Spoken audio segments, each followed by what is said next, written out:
Hi, everyone. Welcome to our webinar on transfer pricing audits. We'll just wait a few more minutes for more attendees to join, and then I'll do the formal introduction before we start the session. So just give us probably 3 more minutes to allow for more attendees to join.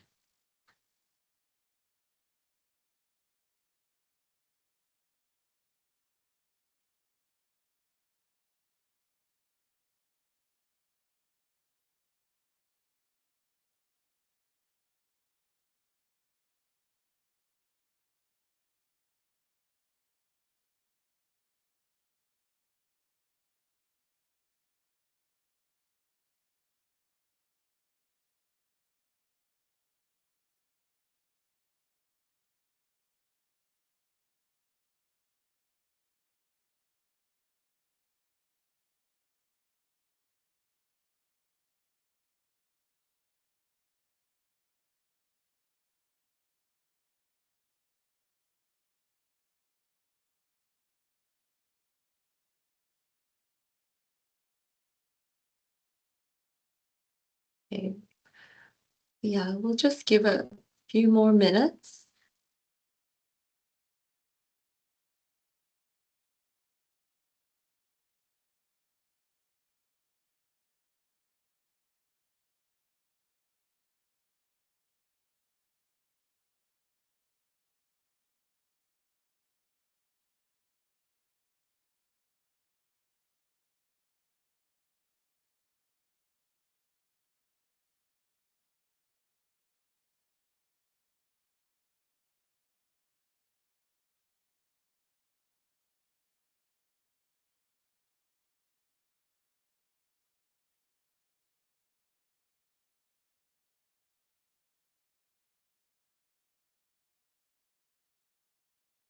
Okay, while we're waiting a little longer for people to join, I'll just run through the housekeeping for the session because we're going to record this whole session and the recording will be available to everyone who's registered and then it'll be distributed after the session alongside the slide deck as well.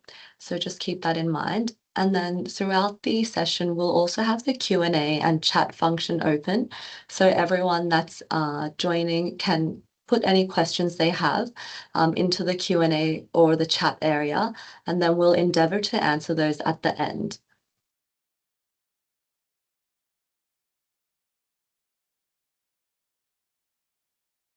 Okay. So since it's 33 minutes past now, I'll just do the introduction to the session and then we can keep on time. So welcome to our webinar on transfer pricing audits across the Southeast Asia region.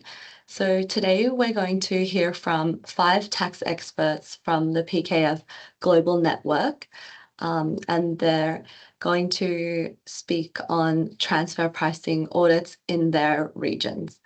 And initially we're going to hear from Sahil in Singapore. And then here is his profile, just briefly. And then following from him, we're going to hear from Jonathan, who is based in Hong Kong. And then following on from Jonathan, we'll hear from Becky, who is based in Australia.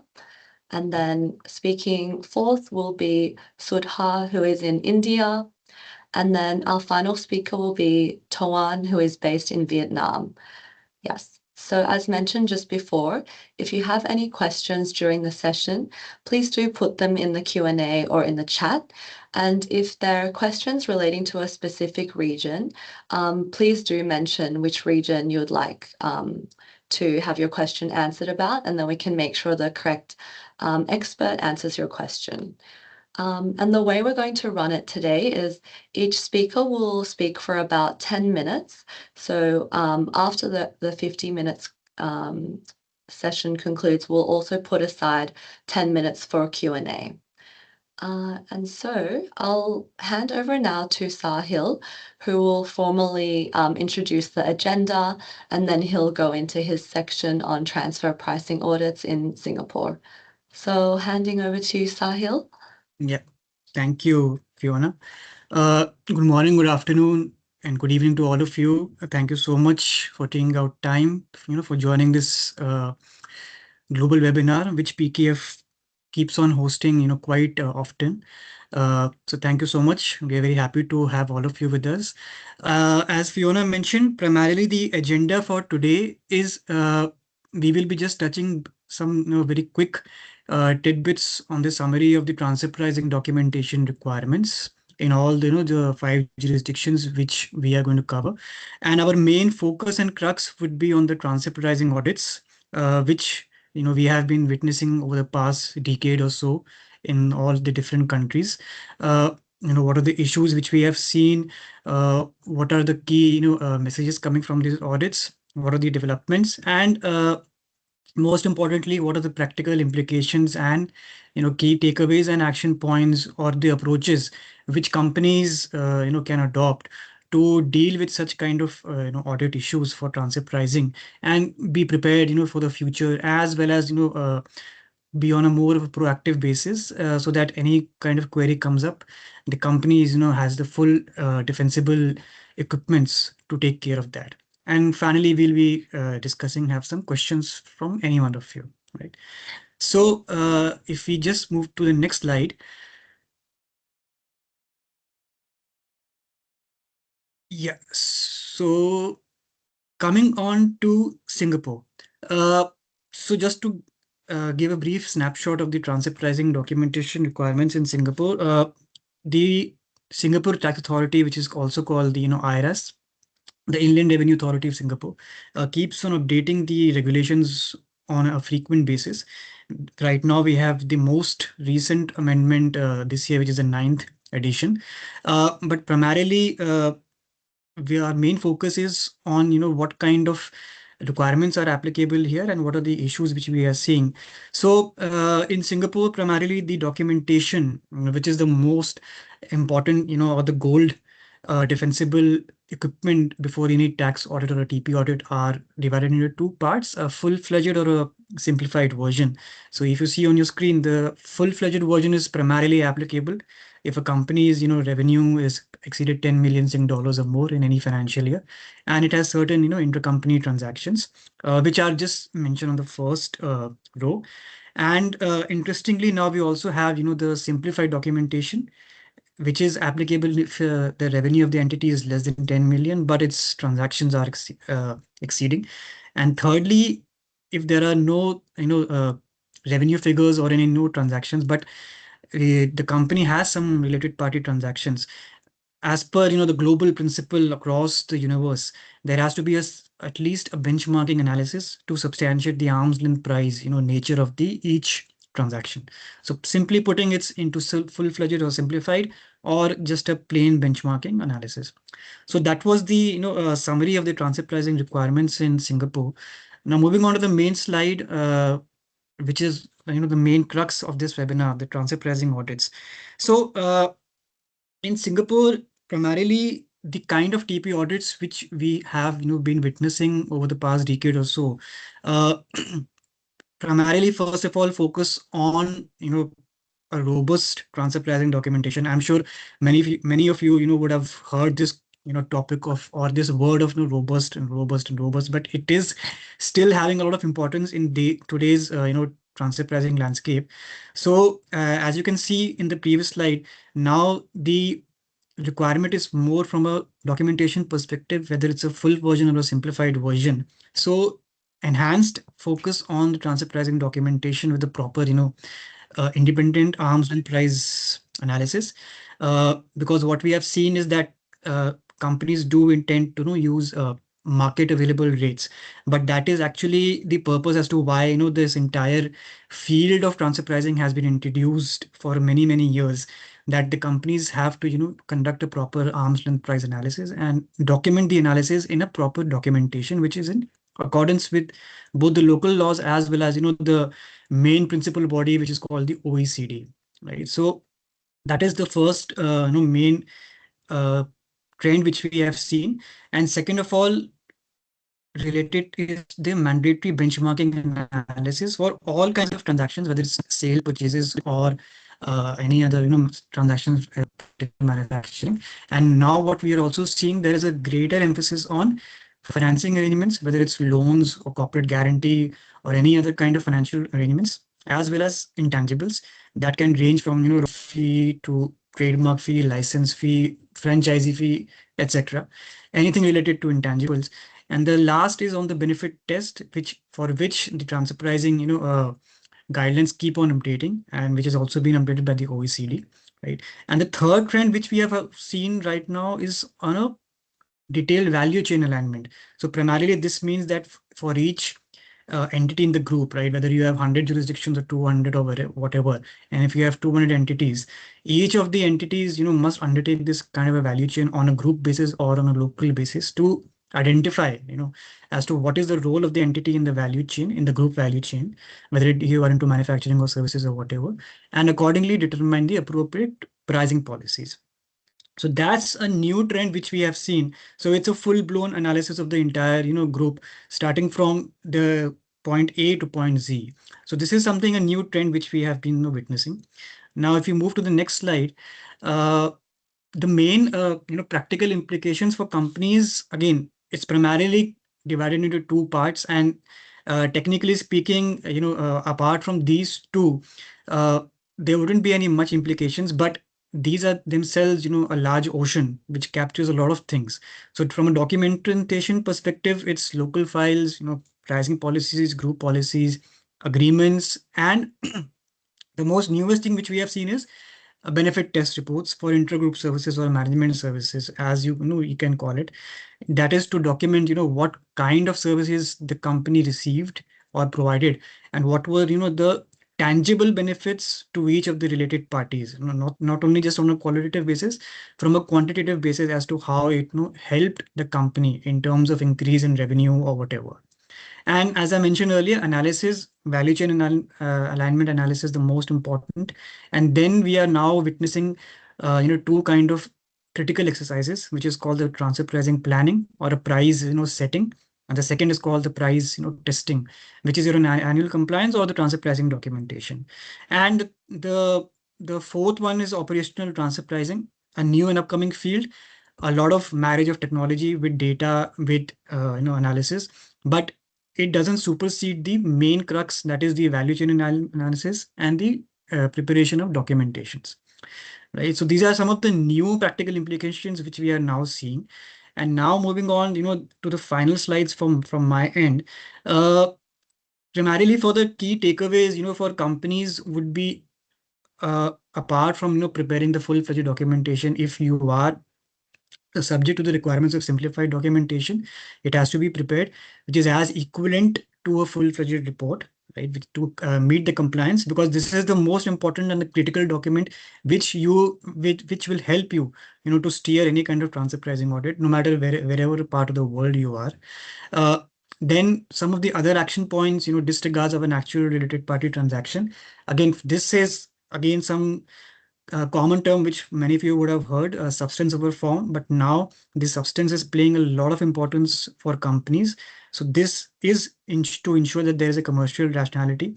The tax authorities will never question, the transaction, but they can question the pricing policies, right, for the transaction. And the third one is, a specific relation, but that is not a very important takeaway, but it is a new development. And coming to the last slide from my end, the other key takeaways and action points would be towards financing arrangements, wherein absolute and accurate delineation is required for transactions, whether it's loans or any guarantees or any intangibles.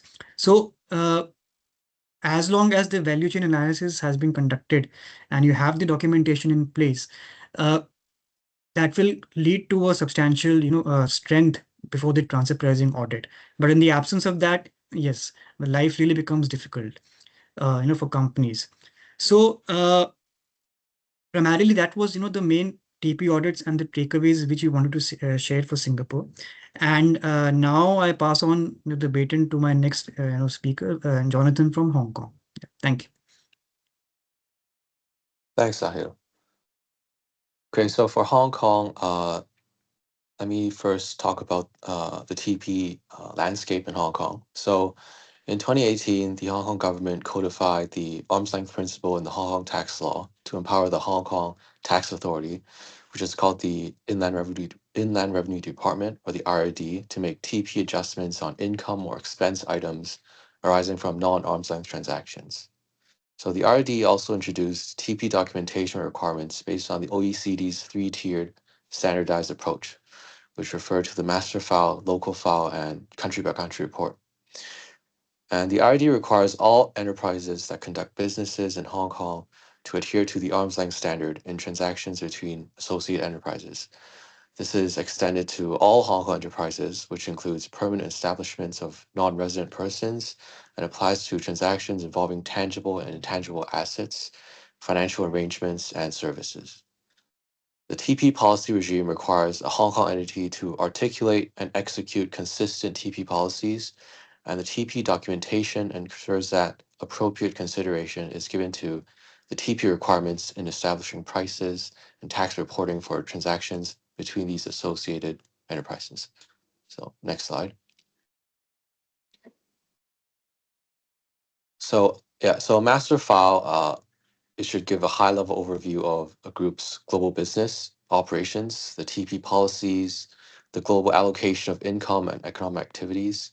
So this includes information on the group's organizational structure, businesses, intangibles, intercompany financial activities, and financial and tax positions. Now, on the other hand, a local file should provide detailed transactional TP information, which includes the details of material control transactions by the enterprise and associate enterprises involved, the amounts involved, and the TP analysis with respect to these transactions. So next slide. So a Hong Kong entity of a group will be required to prepare the master and local file if they engage in transactions with associate entities, with some exemptions. So in this case, a Hong Kong entity refers to any separate business unit of the group that is resident for tax purposes in Hong Kong or a permanent establishment in Hong Kong. And as for a group, this generally refers to a collection of enterprises related through ownership or control, such that it is required to prepare consolidated financial statements for financial reporting purposes. And in certain cases, a single enterprise could also be a group if it is resident for tax purposes in one jurisdiction and is subject to tax in another jurisdiction due to the businesses carried out through a permanent establishment in that other jurisdiction. So next slide. And so the requirement to prepare a master file and local file will be subject to these exemptions. So this is a business size test and a related party transaction size test. So if either of these tests are satisfied, the master file and local file will not be required to be prepared. So the business size test is met if any of the two of the three conditions listed here are satisfied.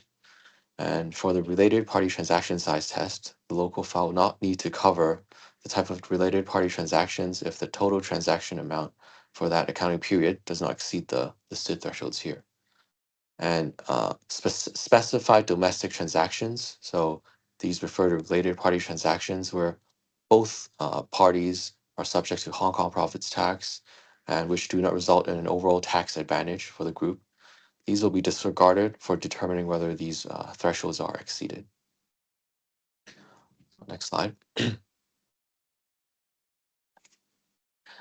So in under Hong Kong tax law, the Hong Kong entity must prepare the master file and local file no later than 9 months after the end of its accounting period. And you must also explicitly declare whether you're required to prepare these files in your annual profits tax return submissions. These files do not need to be submitted automatically, but they must be ready for submission upon request by the IRD. And for penalties, if your related party transactions violate the arm's length principle and you cannot prove you made a reasonable effort to determine that price, the IRD can impose a penalty of up to 100% of the tax undercharged. And failing to prepare the master file or local file without a reasonable excuse also carries a fine and a court order to comply. And if you ignore the court order, you could face an additional fine. So next slide. And the master file and local files, they have to be prepared in either English or Chinese. They do not need to follow a rigid preset format, but they must contain all the necessary details that allow the IRD to verify your related party transactions follow the arm's length principle. And the depth and complexity of your documentation should match the scale of your TP risks and materiality. And these files can be retained in either paper or electronic format. An Hong Kong entity must review and update its master file and local file every year. However, for the benchmarking studies and comparable descriptions, these can be rolled forward up to 3 years, provided that the underlying conditions of the transactions remain completely unchanged. And finally, you are required to retain all these TP documentation files for at least 7 years after the end of the accounting period. So next slide. So as I mentioned earlier, you don't have to submit your master and local files with your profits tax return, but you must declare your control transactions and documentation requirements in these returns. So after you file your returns within 6 months, the IRD conducts regular desk-based reviews to ensure compliance. And entities exceeding those exemption thresholds mentioned earlier are more likely to be selected. And when selected, the IRD will issue an inquiry letter. So in this inquiry letter, what the IRD will focus on will be the preparation. So whether you prepared the files or if you legitimately qualify for an exemption, and the content of these files. So whether your documentation contains all the legally required information and whether the provided data is complete and accurate, and also the timeline. So whether these files were created within the 9-month deadline and retained for at least 7 years. So upon request, you have to electronically complete and sign a specified TP documentation form by the IRD. And in some cases, you may also be required to provide copies of your master file and local file, and also grounds for exemption for any excluded transactions. So next slide. And during a desk-based review, the RD can also request further evidence. So for example, to understand your business context, they may ask for a breakdown of your industry position, the economic factors driving your pricing, the exact role and headcount details of the employees involved at each associated entity, and copies of audited financial statements for all the related parties in the transactions. And to evaluate the actual pricing, you must be also ready to provide intercompany agreements, internal pricing documents, a clear defense of your TP methodology, and detailed functional and risk analyses of your chosen comparable companies. And the RD may also audit your compliance infrastructure by requesting a description of your TP record keeping system and detailed calculations proving exactly how any exempted transactions met the domestic transaction thresholds. So next slide. So if you do not declare on your profits tax return that you need to prepare the master file and local file, the IRD will challenge this omission if they believe otherwise based on the financial information they have on file. And in this case, you will be required to provide a detailed quantitative explanation proving exactly how your business size or transaction amounts met the exemption thresholds.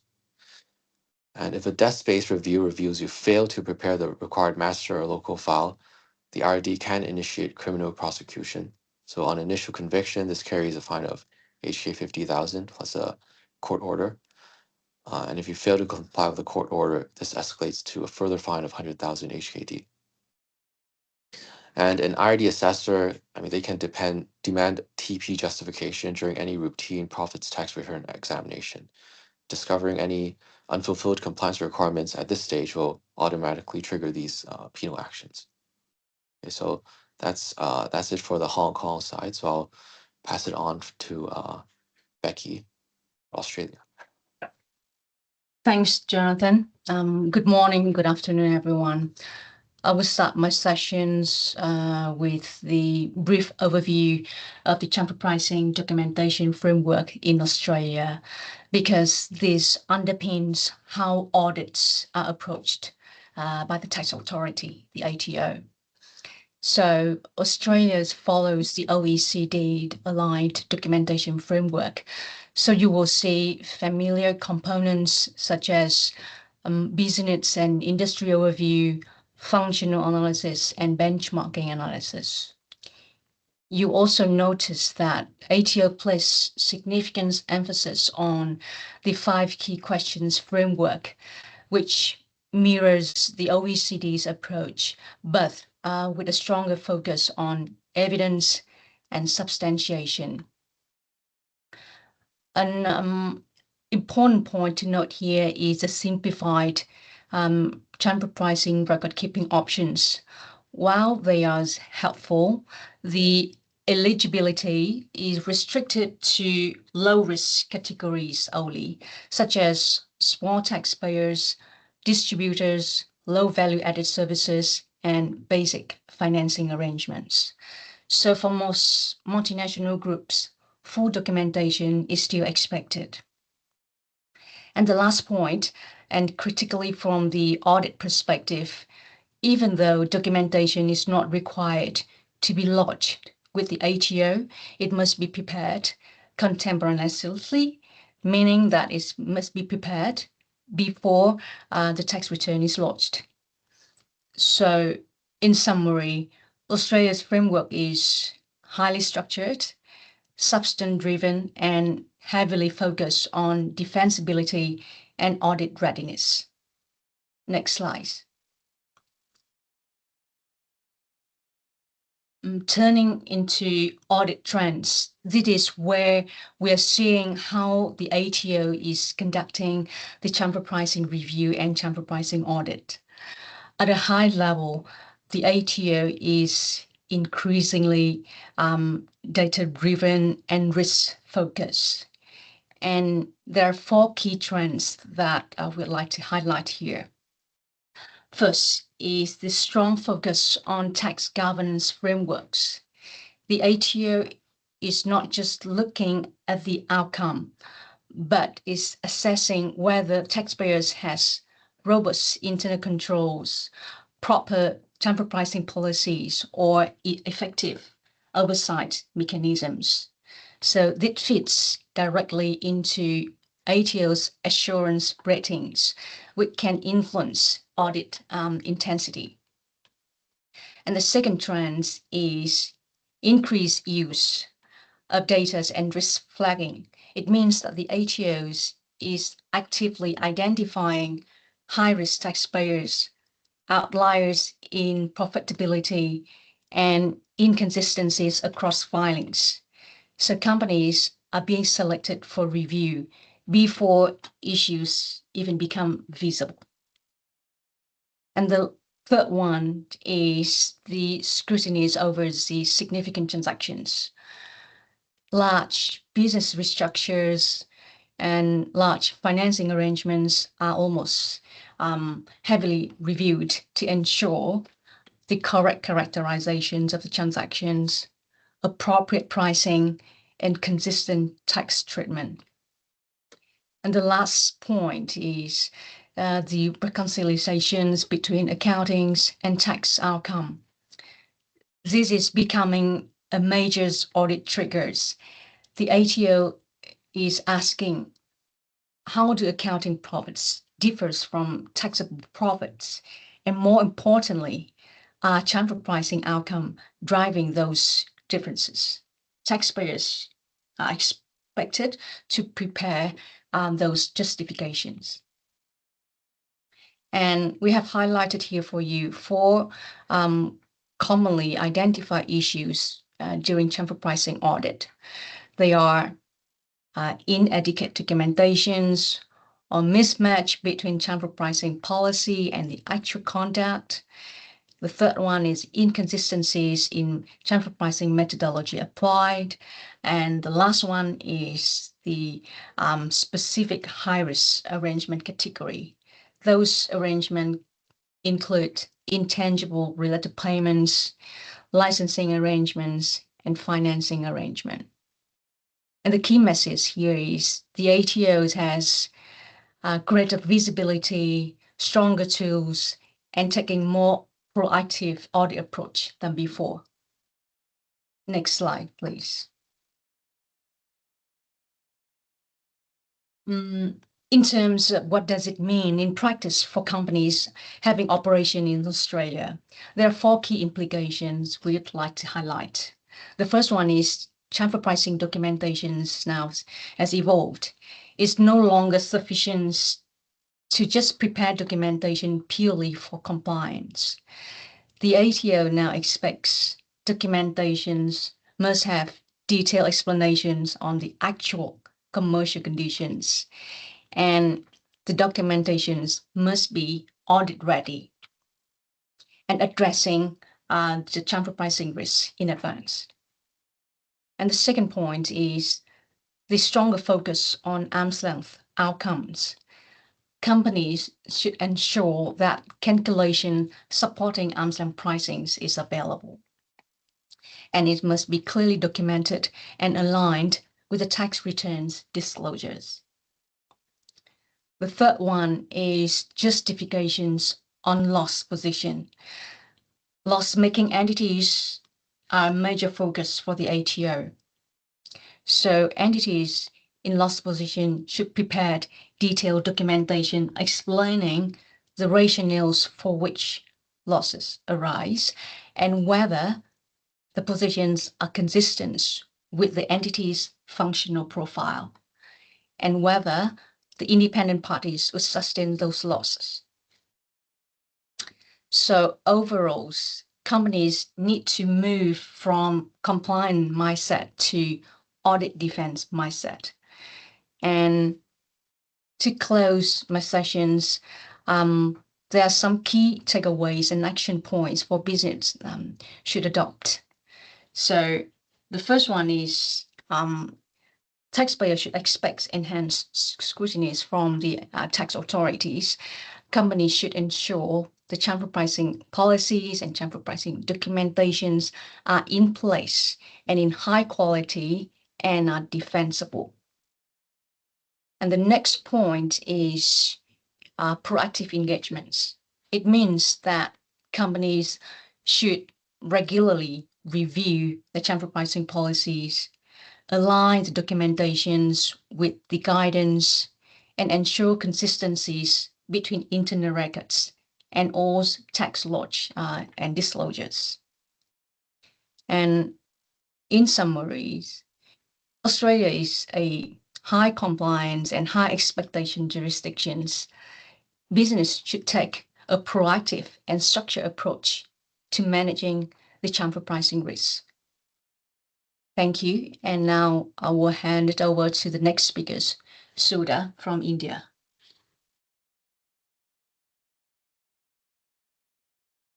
Hello, hi, everyone. Next slide, please. In India, TP documentation, it's expected to start with the master file and CBCR. So the master file form, it's required to have the limit is 5,000 million Indian rupees, the consolidated group revenue. So once the threshold is met for the consolidated group revenue, the company is expected to have a master file. Of course, if an entity is part of an M&E, multinational entity, it's required to file an intimation form saying that they are part of a group. And if they cross the limit in terms of their international transactions, which is more than 500 million INR, or it's going to be intangibles is going to be for 100 million, they are required to file a detailed master file. Not only the intimation form, they are required to file also a detailed form which requires what's the intercompany agreements they have, what's the business structure, what's the kind of profitability we are talking about, how the company is having its business across the, what are the key vendors, the debtors, what they have, the customers. Those details are very much required in the master file, which is the detailed form if the threshold is met. The next part is on the country by country reporting. Country by country reporting, 750 million euros is the limit. The CBCR report again, if another entity of the group is filing, it could be an ultimate parent company or it could be an alternate reporting entity. If that is filed, then the Indian company can just say that it is filing an intimation form stating the company in which the entity in which it is the CPCR report is filed. One piece of caution which the assessees have to be understanding in India is, in India, even though the master file and CBCR is a form which is required to be filed, there are penal consequences if it is not filed. And moreover, at the time of TP audits, sometimes the TP officers might even ask for the copy of the country by country report, which is filed by another jurisdiction. Even though India has exchange of information with most of the countries, and if India sends a notice, Indian authorities send a notice to them asking them to produce the country by country report. For whatever reason it is, the report is not available, then the Indian entity should be in a position to get it from their parent company or the alternate reporting entity and produce before the authority. This is becoming a key challenge of late. And we have seen transfer pricing officers asking the Indian companies, can you produce a CBCR which is filed by the other in the other jurisdiction by your ultimate parent company. So this is something which should be readily available for the entity. In case a notice comes in, they should be in a position to produce. Next slide.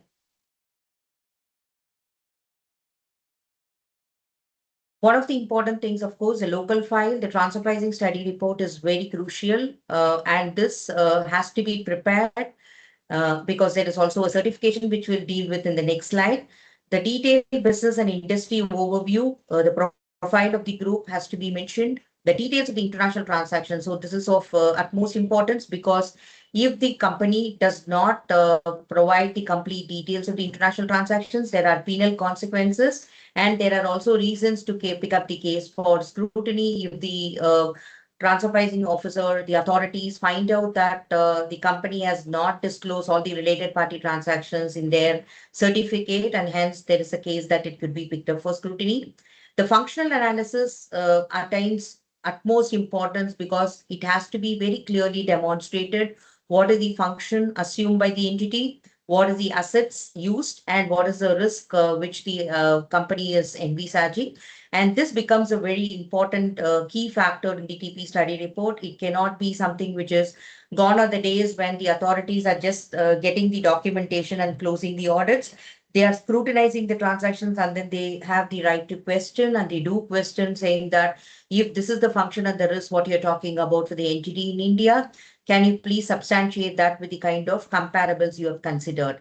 Economic analysis and benchmarking again becomes very, very important, where who's the tested party, whether it's the Indian entity which is a tested party or it's going to be the tested party elsewhere in the jurisdiction, which is least complex entity. And that has to be proved. And if the Indian entity is taken as a tested party, the comparables from the database which is maintained in India had to be substantiated clearly. Transfer pricing method selection and ALP justification is very, very important. Even though most of the companies just take transaction net margin method as a method to be used for substantiating the arm's length price, adequate care should be taken to establish why control not be adopted by the company, especially when the transactions are there with the group companies and also with the outside parties. Next slide. In India, transfer pricing certification is has to be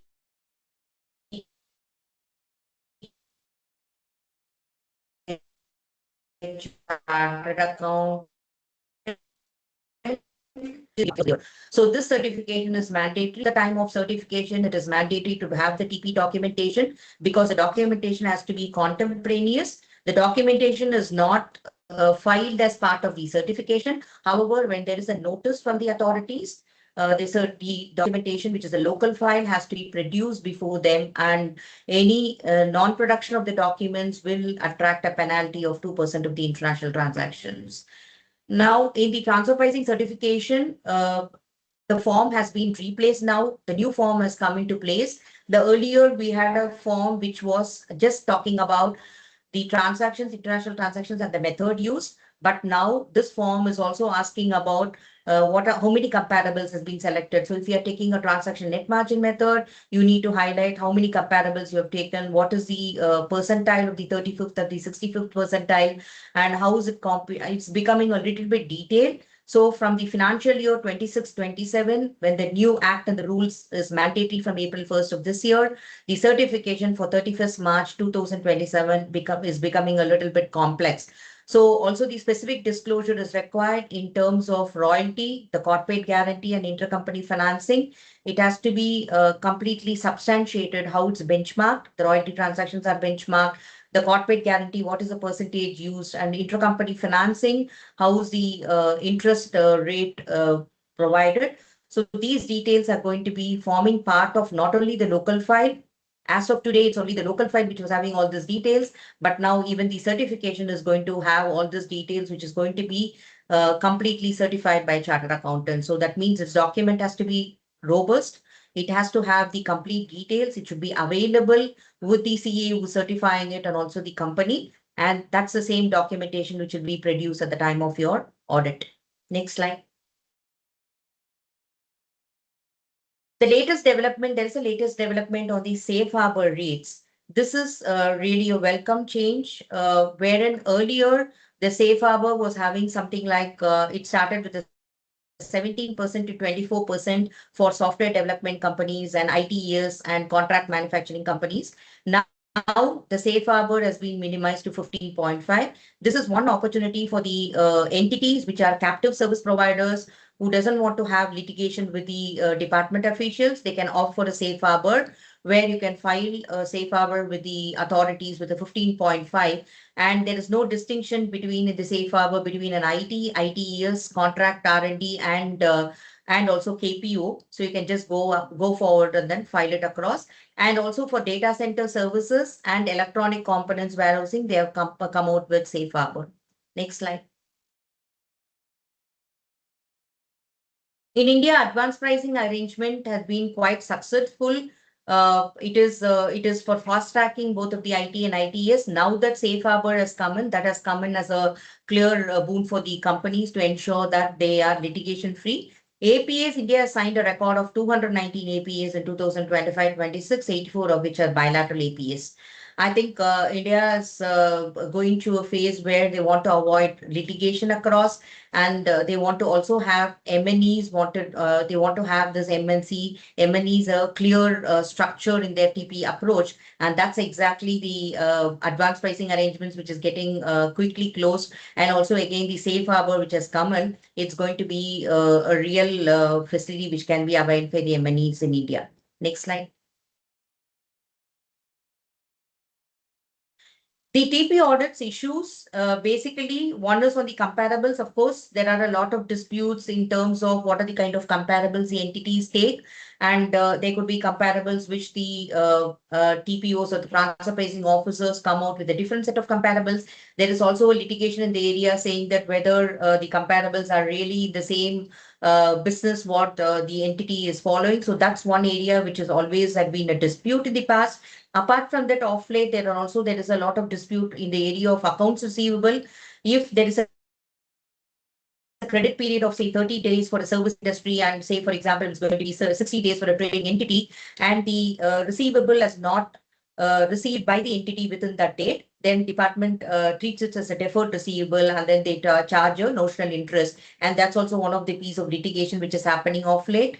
And again, on these services which is rendered by the group companies, there should be a very detailed documentation in terms of a need benefit analysis, which needs to clearly demonstrate what is the need for taking that service, and is there a real benefit the Indian entity has by seeking all this services from their associated enterprise. Next slide, please. So key takeaways, all intercompany transactions have to be mapped. The FAR should be very, very detailed in terms of it should exactly reflect what's the kind of business model the company follows. The benchmarking preparation has to be very clear. The robust TP documentation have to be there. align all the intracompany agreements. This is very, very important. Sometimes it also happens that the operations might be following one methodology, but then the intracompany agreements might be having something else, which will not go well when there is an audit, transfer pricing audit from the department. And the TP documentation, as I was talking to you, it should be completely robust with all the details, and have a different strategy for the TP audits. Be prepared to face the TP audits. Whether if you are adopting a transaction net margin method, you need to also have a robust documentation to say that why other methods cannot be used, and align the TP with the overall business strategy. Thank you. I'll pass on now the presentation to Toon from Vietnam. Good morning, good afternoon. Thanks, Sudha, for sharing the insight on India. We have just looked at the Singapore, Australia, Hong Kong, and India also. They are all mature market with a tablet tax system and full function ABA program. Next slide. On to Vietnam. The immediate question for investor is what should we expect? In theory, Vietnam follow the global standards. Our score regulation under degree 1, 2, 3 based on OECD guideline. We require the same three-tier documentation system. Include the first is global file, master file, and country by country report. And we also have about the global minimum tax framework and the ABA system also. However, the real difference in the application in some country, transfer pricing audit is usually handled as a separate specialized procedure. But in Vietnam, the tax authority take a compiled approach. Transfer pricing review integrate directly into your annual tax audit. The tax auditor examine everything through a single lens. It's a substance over form. To make it easier for enterprise understand and comply with the TB regulation, now move to the next slide. Yeah, at this slide, I summarize the flow chart for you easier than understand the TB regulation in Vietnam. The first, you check whether your company have any related party transaction during the year. If yes, you move to the step 2. In the step 2, the same corporation income tax rate, it means if your company and the related party have any the same tax rate, you don't need to prepare the full TP documentation. If no, you move to the step 3. At the step 3, we not that there is a threshold you to identify whether your company is exempt from the TB documentation or not. At that time, the question for your company is does the company have annual revenue and total related party transaction? You see on the slide, if the revenue under 50 billion Vietnamese dong and total related party transaction under 30 billion Vietnam dong, equivalent around for revenue is around $2 million and total related party transaction around 1.3 million $1.3 million. If say yes, your company meet the exemption condition. If no, it means the company don't meet one of these conditions because it is required the both condition. Your company at the time required to prepare the full TP documentation packet, include the appendix 1, 2, 3, and 4 also.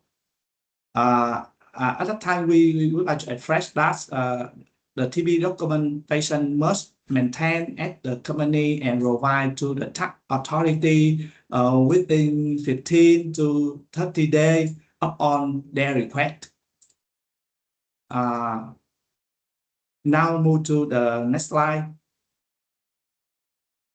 Let's take a look at how this works in practice and what this means for your business. The TB audit trend. The first one, practically, the TB audit usually conduct together with corporate income tax harmonization audit. The tax authority no longer start audit blindly. They utilize a massive combination data to run the automatic risk assessment. They compare your financial ratio against industry benchmark before they issue audit notice. During the tax audit, they will check intra-group service. Intra-group service, there are a cost and revenue related to affiliate party transaction in calculation of corporate income tax. The enterprise, they usually focus on the target company with the follow side of potential risk. For example, the company with the loss in the many years, thin margin, expand, invest, capital increase, technology transfer, and purchase and sale of raw material and finished goods with related party. The last one is the focus spend. The related party spend will be considered as a high risk by the tax authority. They include the cost of research, advertising, marketing, royalty, franchise, especially the management fee, technology, technical assistance, and any the spend Vietnam company back to the overseas headquarters. If there is no evidence, the evidence not only the invoice, the contract, but also they require tangible proof how it contributes to the local entity business. If not, it will be disqualified at all. Now, to wrap up, how can we help you navigate this challenge? Go to the next slide. At the PKF TTC, we can provide this service to client. There is the two score service, number 2 and number 9. You see on the screen, the number 2 repair the TB documentation. We have the client repair and update their full TB documentation to make sure that the client always comply with the Vietnam regulation and full ready for the tax audit. And the service number 9, payment searches. We perform comprehensive the benchmark searches using the localized database. It has the client know exactly what profit margin the tax authority expect their industry, and the client can set their intercompany rights, avoid unreasonable tax assessment, and skew their profit margin. Let's look the slide and how our team can work with you. Now go to the next slide. Key takeaway. So have looked at the risk. Now we look at the key takeaway and the action point for your company should focus on. Number 1 is the audit trend. Now the tax authority are focusing on the real economic substance of transaction, don't just based on the paperwork. The second is the finance limit. The 30% EBITDA interest expense cap remain is a key area of monitoring and adjustment during the tax audit. Number 3 is the technology. The tax auditor are increasing power of data analytic, risk scoring system, and digital tool during the tax audit. Global situation in era of global minimum tax, the company must justify their effective tax rates and understand what is the impact of GMT group. The last is the strategy. Now the IBA is coming the strategy tool to mitigate transfer rising risk and avoid debate between the company and tax authority. So we have just traveled through the TB documentation regulation across different countries. Now we let to the Q&A. Yes. Hello, everyone. So it looks like there haven't been any questions popped in the Q&A, but I'll give you a few moments to do so if you do have any questions, because now's your chance to ask all of our team here.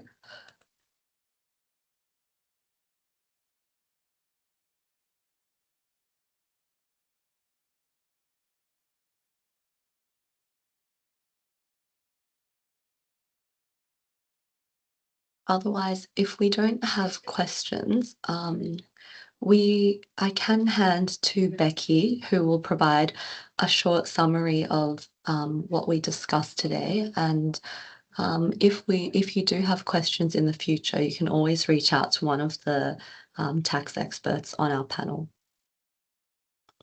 Thanks, Fiona, and thank you, everyone, all speakers, for sharing valuable insight, and to all of our participants for joining us today.